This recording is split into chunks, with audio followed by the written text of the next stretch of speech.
जय हिंद साथियों, इस वीडियो में आपको वर्गमूल निकालना सिखाएंगे जो कि इस तरह से एग्जाम में पूछे जाते हैं कि 12,776 का वर्गमूल ज्ञात करें। आपके एग्जाम में कुछ भी हो सकता है। और दूसरा रहता है रूट के अंदर 5,329 बड़े बड़े रहते हैं वर्गमूल। तो इस तरह के वर्गमूल को आप कैसे निकाल पाएंगे फास्ट, और इसी तरह के एग्जाम में पूछे जाते हैं। कसम से यार, यदि इस वीडियो को आप कंप्लीटली देख लेते हो ना, तो इस टाइप के सवाल आप आसानी ढंग से बना दोगे और इसका आंसर करना भी बहुत ही आसान होता है। तो चलिए दोस्तों शुरू करते हैं। तो इस टाइप के सवाल दो तरह से दिए रहते हैं। पहला तो शब्द में दिया रहेगा कि 12,776 का वर्गमूल ज्ञात करें, और दूसरा जो रहेगा रूट के अंदर रहेगा। दोनों का बात बराबर है या रूट के बाहर है तो इसमें लिख दिया वर्गमूल ज्ञात करें, और यह रूट के अंदर है तो इसमें नहीं लिखा है कि वर्गमूल ज्ञात करें, लेकिन दोनों का मतलब सेम टू सेम होता है। तो चलिए दोस्तों, किस तरह से आप इसको फास्ट सॉल्यूशन कर पाएंगे। जैसे यहाँ पे सवाल नंबर पहला ले लेते हैं कि यहाँ पे जो दिया है, यहाँ पे 12,769 का वर्गमूल निकालने के लिए कह रहा है।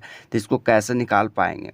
तो इसको निकालना बहुत ही आसान है। सबसे पहले आपको देखना है लास्ट वाला अंक को कि लास्ट में क्या है। यहाँ पे लास्ट में 9 है, तो किसका वर्ग करेंगे तो 9 आ जाएगा। जो आपको दिमाग में रखना, किसका सबसे पहला स्टेप यही बोलता है कि किसका वर्ग करेंगे तो 9 आ जाएगा। यानी 3 का वर्ग करेंगे तो 9 आ जाएगा।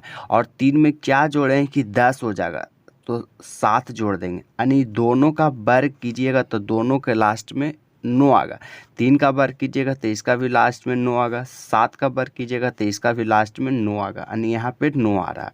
एकदम हूबहू आपको ऐसा ही एग्जाम में बनाना है। सबसे पहले आपको दिमाग में रखना है कि लास्ट में 9 है, तो सबसे पहले यहाँ पे दिमाग लगाएंगे कि सबसे पहले कि किसका वर्ग करेंगे तो 9 आएगा।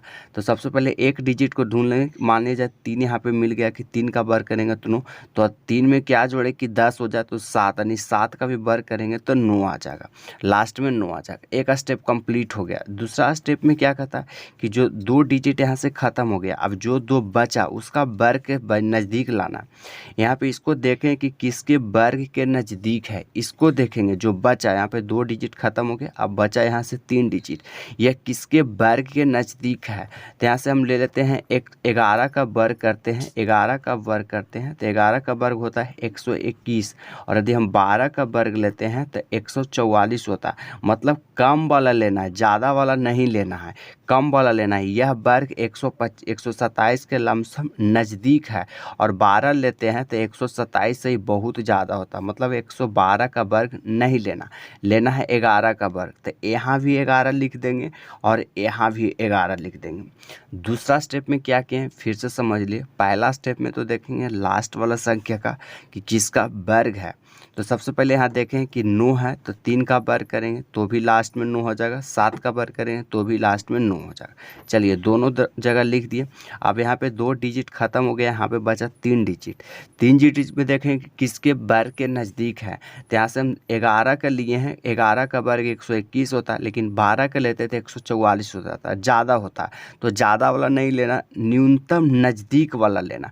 तो यहाँ से 11 का वर्ग लिए, तो यहाँ भी 11 लिख दिए, यहाँ भी 11 लिख दिए। अब आंसर आ गया। अब क्या करें कि 11 लिए हैं, यहाँ पे 11 लिए हैं, तो इससे एक बढ़ा करके गुना कर देंगे। इससे एक बढ़ा करके गुना करेंगे तो 12 का गुना 11 से करना, तो 12 गुना 1 करेंगे तो 12 के 12 लिखना तुम्हें 1। फिर 12 के गुना 1 से करेंगे तो 12 1 13। अब 132 को कंपेयर करेंगे 127 से। 132 का कंपेयर करेंगे 127 से, तो 132 बड़ा है कि 127 बड़ा है? बड़ा है सर 132, और छोटा है 127, यानी वर्ग होगा छोटा वाला। वर्ग होगा छोटा वाला, तो वर्ग है छोटा 113, यानी इस तरह से इसका 113 आंसर आ गया। फिर से समझ लीजिए, यहाँ पे बड़ा होता है तो बड़ा वाला आंसर होता है, यहाँ पे छोटा होगा तो छोटा वाला आंसर होगा। बिल्कुल आंसर करना आसान होता है। फिर से समझ लीजिए एक स्टेप। सबसे पहले क्या किए कि लास्ट वाला डिजिट को देखें कि लास्ट में 9 है, तो 9 देखें कि किसके वर्ग के नज़दीक है। यहाँ पे 3 के वर्ग के है, लास्ट में भी 9 आता है, और 7 के भी वर्ग में लास्ट में 9 आता है। मतलब 3 में कितना जोड़े कि 10 हो जाएगा, 7। यानी दोनों का वर्ग करेंगे तो लास्ट में 9 आ जाएगा। 3 का भी वर्ग करेंगे तो 9 आ जाएगा लास्ट में, 7 का भी वर्ग करेंगे तो लास्ट में 9 आ जाएगा। चलिए सर लिख दिए। अब यहाँ पे 2 डिजिट खत्म हो गया, बचा यहाँ से 3 डिजिट। अब 3 डिजिट में क्या करें कि देखें कि यह किसके वर्ग के नज़दीक है। यदि हम 10 लेते हैं तो यह 100 के वर्ग होता है, 100 होता है। लेकिन बहुत कम है। 11 का वर्ग लेते हैं तो 121 आता है, यानी लमसम इसके नज़दीक है। लेकिन 12 का वर्ग लेते हैं तो 144 होता है, यानी इससे बहुत ज़्यादा। तो लेना पड़ेगा हमको 11, तो 11 लेना पड़ेगा। तो यहाँ भी 11 लिख देंगे, यहाँ भी 11 लिख देंगे। अभी दोनों में से कोई एक ही इसके वर्ग है, वर्गमूल है। ये दोनों में से कोई एक ही इसके वर्गमूल है। तो अब छांटने के लिए क्या करेंगे सर कि यहाँ से लिए हैं 11, तो 11 लिए हैं तो इससे एक बढ़ा करके गुना करें। 11 लिए हैं तो इससे एक बढ़ा करके गुना करेंगे तो 12 से गुना करेंगे। यहाँ मान लीजिए 8 रहता तो एक बढ़ा करके गुना करते हैं 9 से, 5 रहता तो एक बढ़ा करके गुना करते हैं 6 से, 3 रहता तो एक बढ़ा करके गुना करते हैं 4 से। मतलब छांटने के लिए दोनों में से किसी को एक बढ़ा करके गुना। अब ऐसा करने के लिए क्या करें कि ये दोनों को गुना करेंगे, तो 11 के गुना 12 करेंगे तो 132 आ जाएगा। अब इसका कंपेयर करेंगे यहाँ वाला से, 127 से कंपेयर। तो यहाँ पे बड़ा है कि छोटा है, ये बड़ा है, और जो क्वेश्चन में दिया वो छोटा है, तो आंसर होगा छोटा वाला, यानी इसका आंसर हो गया 113। मान लिया जाए यहाँ पे 127 आ जाता और यहाँ पे रहता है 132, तो यहाँ पे देखते कि बड़ा वाला है और ये हो रहा है छोटा वाला। तो अकॉर्डिंग टू क्वेश्चन के हिसाब से क्वेश्चन में बड़ा है तो आंसर बड़ा वाला हो जाता, लेकिन क्वेश्चन में अभी छोटा है तो आंसर छोटा वाला हो गया। मतलब छांटने के लिए भी आपको बता दी। इस तरह से इसका आंसर हो गया 113, मतलब right answer option A number है। चलिए ऑप्शन दूसरा सवाल देख लेते हैं। दूसरा में हूबहू यही क्वेश्चन है, सिर्फ रूट के अंदर दिया। अब इसमें क्या करेंगे कि रूट के अंदर दिया तो सबसे पहले देखेंगे कि 9 है, तो 9 किसके लास्ट में वर्ग होता, तो एक होता है 3 का, एक होता है 7 का। सेम टू सेम है, 9 लिए हैं तो 9 चाहिएगा तो इसको भी बना देंगे, हम आपको सभी को बना करके बता देंगे। अभी दोनों को लास्ट में लिए हैं तो यहाँ पे से 2 डिजिट खत्म हो गया सर, यहाँ पे बचा 2 डिजिट।